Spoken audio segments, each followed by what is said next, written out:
Bonsoir à tous, bienvenue sur ASMR Reading, la chaîne ASMR consacrée à la lecture d'histoires et de livres sous format ASMR.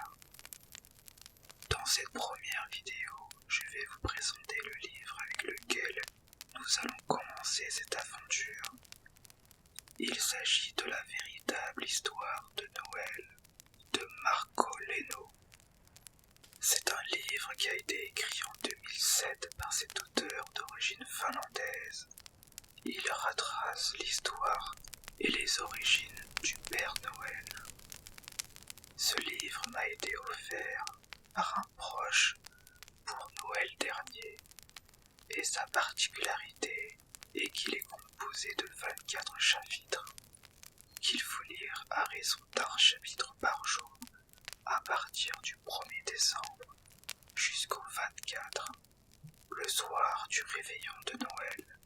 Cependant, rien ne vous empêche de le lire à tout autre moment de l'année, donc installez-vous au coin d'un feu, sous la couette ou tout autre endroit confortable et préparez-vous à entendre l'histoire incroyable qui va suivre.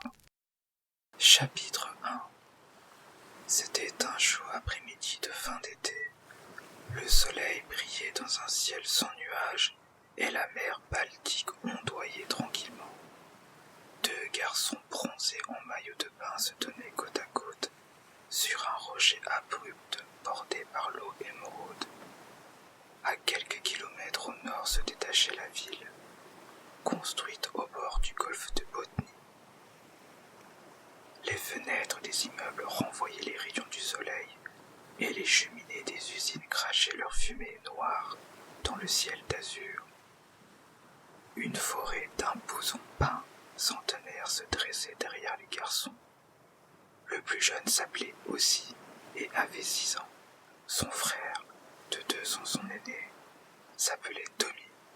Aussi brandissait dans sa main droite un camion de pompiers en métal rouge. Il jeta un coup d'œil à Tommy, qui lui répondit par un hochement de tête, puis lança le jouet à la mer. Les deux frères suivirent attentivement la trajectoire du camion cabossé qui avait déjà été mis à rude épreuve. Une fois le jouet disparu sous l'eau, ils se postèrent tout au bord du rocher, fléchirent les jambes et s'apprêtèrent à plonger. Aussi donna le compte à rebours. 3, 2, 1, partez. Et ils plongèrent la tête la première. L'eau était limpide, le fond entièrement recouvert d'algues où lente ondulation se trouvait à plus de 4 mètres, mais Tommy le distinguait facilement. Son petit frère avait plongé à son côté et il se dirigeait maintenant vers le fond, les yeux soigneusement fermés. Comme à son habitude, il n'avait aucune chance de le battre. Tommy atteignit le fond le premier et regarda rapidement autour de lui. Quelques mètres le séparaient du camion de pompiers qui n'avait pas coulé, mais s'était posé sur une grosse touffe d'algues, comme sur un plateau. Il le saisit et donna un coup de talon sur ce tapis moelleux de Joémon pour remonter à la surface. Il grimaça en apercevant Aussi qui, les yeux fermés et les joues gonflées, tâtait de 2 mains les plantes aquatiques tapissant les profondeurs.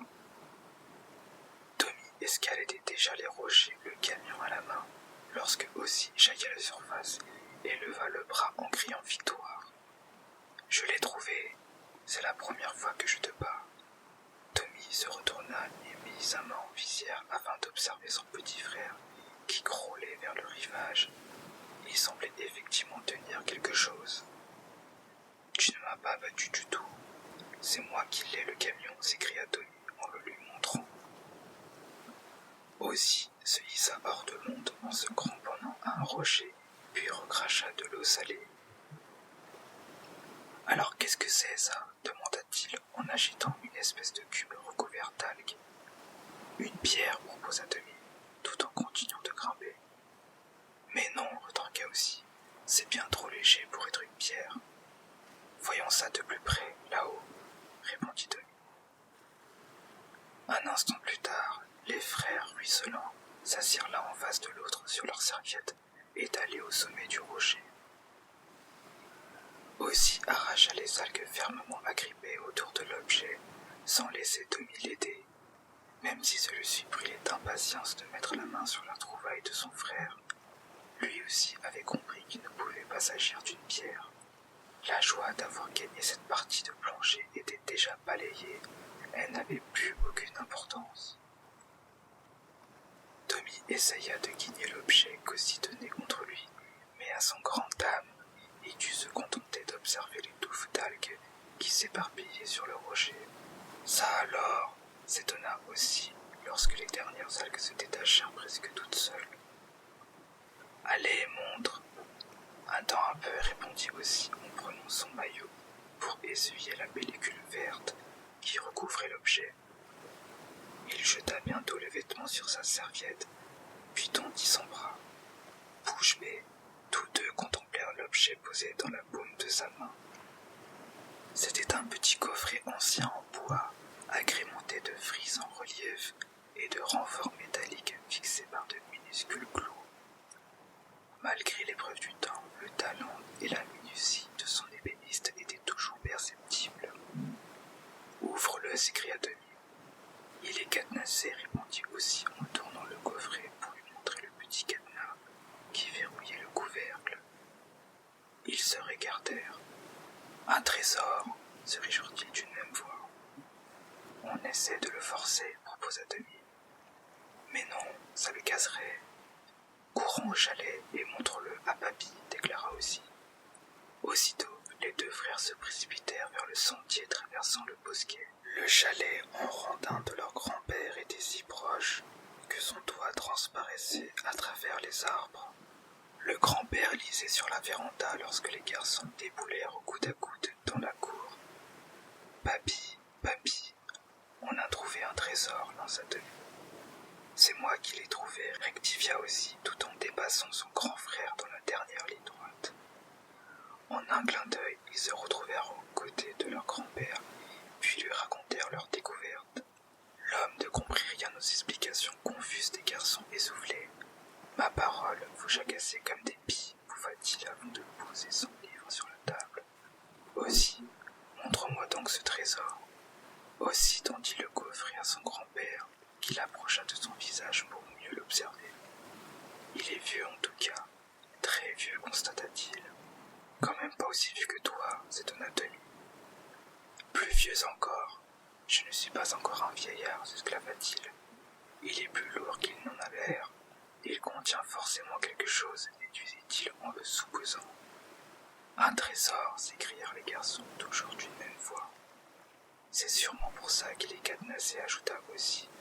Et si c'était un énorme tas de diamants, s'interrogea Tommy. Calmons-nous. Un monticule de diamants ne tiendrait pas vraiment dans un coffret de cette taille, expliqua le grand-père en examinant le minuscule cadenas. Tommy, file donc me chercher le fil de fer dans la remise. Il est sur l'étagère du bas, près des boîtes de pêche. Tommy ne se le fit pas dire deux fois. Son grand-père avait à peine eu le temps de finir sa phrase qu'il était déjà en chemin. Eh ben, il est parti comme une flèche. Si seulement vous étiez aussi enthousiaste quand il s'agit de faire la vaisselle, plaisanta le grand-père avec un clin d'œil à Ozzy. Les garçons attendaient avec impatience tandis que leur grand-père, très concentré, bricolait le cadenas.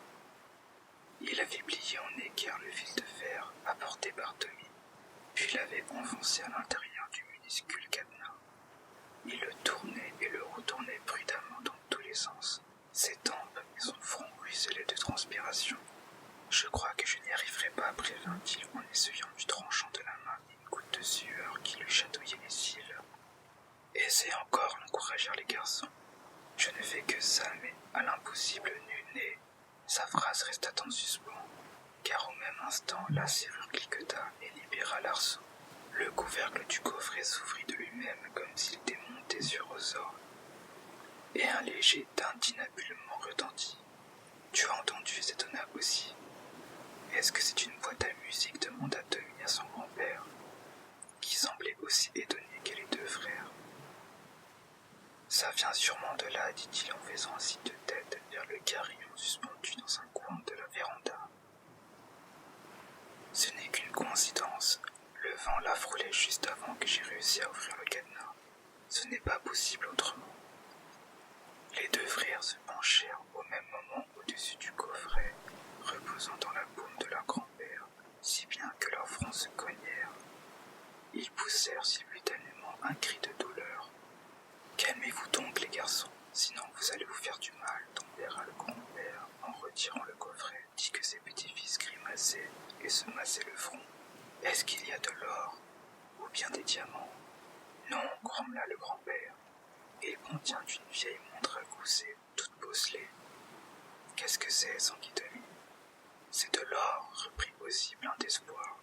« C'est une montre de poche en argent, » expliqua le grand-père en sortant l'objet du coffret. « Et avant que vous me posiez d'autres questions, je peux vous dire qu'elle n'a pas beaucoup de valeur, poursuivit-il, en posant sur la table la montre privée de son remontoir. Mais admirez plutôt ce coffret, un vrai chef-d'œuvre d'ébénisterie. L'intérieur est même doublé de peau de phoque teintée. » Les garçons jetèrent un coup d'œil sur le coffret ouvert et ne purent cacher leur déception. Aussi saisit la modeste montre de gousset et ouvrit son couvercle du bout des ongles. « Est-ce qu'elle fonctionne au moins ?» se demanda-t-il à mi-voix. « Il faut sûrement changer les piles, affirma Tommy. » Le grand-père éclata de rire au propos des frères qui avaient perdu tout intérêt pour le coffret. « Ça y est, elle s'ouvre, » déclara aussi. « Oh, elle contient un papier. »« Une carte au trésor, » se réjouit Tommy. Le grand-père tendit le cou. Tommy tenait effectivement entre les doigts un bout de papier jauni qu'il entreprit de déplier. « Doucement aussi, il est sans doute fragile, » conseilla le grand-père. « Oui, oui. » Le bout de papier bientôt déplié aussi l'approcha de ses yeux. « Il y a quelque chose d'écrit, » annonça-t-il. « Lis-le tout haut, » s'écria Tommy. « Il contient sûrement les instructions qui mènent au trésor. » Ce que le texte peut être petit et pâle se désola aussi. « Tu arrives à le déchiffrer, s'enquit le grand-père. »« Oui. » Aussi s'éclaircit la voix et lut lentement le texte écrit avec des pleins et des déliés. « Joyeux Noël, chère petite Ahada, Nicolas, ton frère. »« C'est tout ?» interrogea Tommy déçu. Aussi hocha la tête. « Ahada et Nicolas, » murmura le grand-père d'un air déconcerté. « C'est étrange, moi qui croyais que ce n'était qu'une légende. » Étonnés, les deux frères observèrent leur aïeul. « Qu'est-ce qui n'est qu'une légende ?» s'empressa de demander Tommy. « Une histoire racontée aux enfants dans la région depuis des lustres. On l'appelait la véritable histoire de Noël. C'est mon grand-père qui me l'a racontée pour la première fois, avant le Noël précédent mes 4 ans, » expliqua le grand-père incrédule devant le coffret, reposant au creux de sa main. « Même si j'ai dû l'entendre 5 ou 6 fois durant mon enfance, je l'avais presque oublié avec le temps. »« De quoi ça parle ?» interrogea Tommy. « C'est une longue histoire, vous n'aurez pas le courage de l'écouter, » soupira le grand-père. « Mais si, allez, raconte, » insistèrent les frères, en tirant leur aïeul par les 2 manches. « Montrez-moi d'abord où vous avez trouvé ce coffret, » dit le grand-père en se levant. « Emmenez-moi sur place. » Le grand-père, Tommy et aussi se retrouvèrent bientôt assis côte à côte sur le rocher. Tous les garçons avaient plongé. Les 2 frères observèrent le grand-père qui, étrangement, semblait ailleurs. Il caressait le couvercle du coffret qu'il tenait toujours à la main, tout en scrutant le large. « C'est donc ici, se dit le grand-père. Il était si proche tout le temps. Et ce vieux pain desséché derrière nous, tout concorde. C'est incroyable. » « Allez, raconte » s'écrièrent à les garçons. « Bien, » finit par acquiescer le grand-père. « Je vous raconte la véritable histoire de Noël telle que mon grand-père me l'a narrée, même si elle se racontait traditionnellement avant Noël. Dès le début du mois de décembre, un chapitre par soir, jusqu'à ce que l'histoire arrive à son terme, la veille de Noël. Un peu comme un calendrier de l'Avent, fit remarquer Bossy. Un peu, reconnut le grand-père. Ça me fait drôle de vous le raconter en plein milieu d'une journée d'été. Mais peu importe, puisque vous n'aurez quand même pas la patience d'attendre jusqu'en décembre. À moins que si, Non, surtout pas, s'exclamèrent les garçons. C'est bien ce que je pensais, rit le grand-père avant d'indiquer de la main la ville située au nord. Il y a très très longtemps, cette ville n'était qu'un petit patelin, nommé Corvajoki, et ne comptait que 8 maisons. C'était l'époque où les gens vivaient essentiellement de la pêche. Mis à part ce village de pêcheurs, la région était à peine habitée, sauf que, poursuivit le grand-père en se tournant de nouveau vers la mer, tous ne demeuraient pas au village. Il y avait aussi une famille qui habitait une île, précisa-t-il en désignant le large. Elle se trouve à peu près dans cette direction, à environ 2 kilomètres tout droit vers la haute mer. C'est un îlot à peine plus grand qu'un rocher. À ma connaissance, plus personne n'y possède de chalet aujourd'hui. L'endroit est complètement désert.